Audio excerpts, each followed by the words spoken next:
fait 5 ans qu'on a l'établissement avec mon associé Martin, avec qui on partage la cuisine. J'ai eu un premier restaurant qui s'est arrêté il y a 5 ans et qui s'enchaînait avec celui-là. On s'était connus il y a quelques années, et puis Martin avait travaillé pendant de nombreuses années en saison, il avait fini des saisons, et puis du coup on s'est retrouvés, c'était l'occasion. Né dans le Vouvrion pour moi, et Martin dans le Loir-et-Cher, au milieu du Cheverny.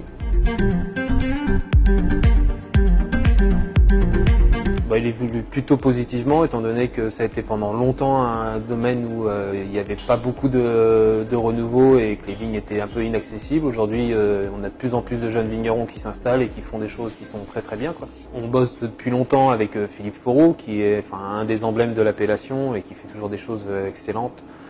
Après, on bosse aussi avec Sébastien Brunet, un peu avec Nicolas Brunet aussi. On bosse avec La Table Rouge énormément, mais qui n'est pas vraiment en appellation Vouvray et qui s'est retiré, qui travaille en traction animale pour entretenir les vignes.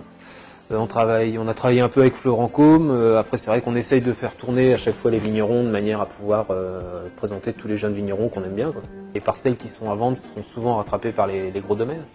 C'est un peu dommage, parce que du coup, des jeunes vignerons ne peuvent pas trop s'installer. On n'est pas là pour défendre le bio ou les labels, mais c'est vrai que, nous, on a un minimum de cahier des charges. Faut que les vignerons avec qui on travaille soient en bio, biodynamie, voire nature, qu'ils aient vraiment une démarche pour le vignoble et non à chercher un label absolument, quoi.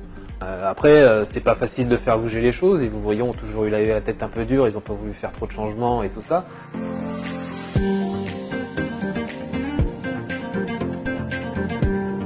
Donc du coup, cet établissement, ça se partage entre la restauration et le côté caviste, et puis on fait un petit peu de bar à vin, salanté et compagnie. Et donc on a toute la partie vin qui se trouve ici, on a également une grosse partie bière artisanale qu'on a essayé de développer et de mettre en avant. On a plein de brasseurs locaux qui cherchent à se développer et qui s'installent, donc du coup, voilà. Puis il y a vraiment une dynamique qui est beaucoup plus rapide, étant donné que c'est pas comme dans le vin où il y a un millésime chaque année. Là, la bière, s'ils veulent en faire 10 dans l'année, ils en font 10 dans l'année. Donc c'est vrai que les choses avancent beaucoup plus vite sur la bière et les gens, se portent beaucoup plus sur ce regard-là aussi. Chez nous, il y a une carte qui change toutes les semaines. Il y a 2 entrées, 4 plats et 2 desserts.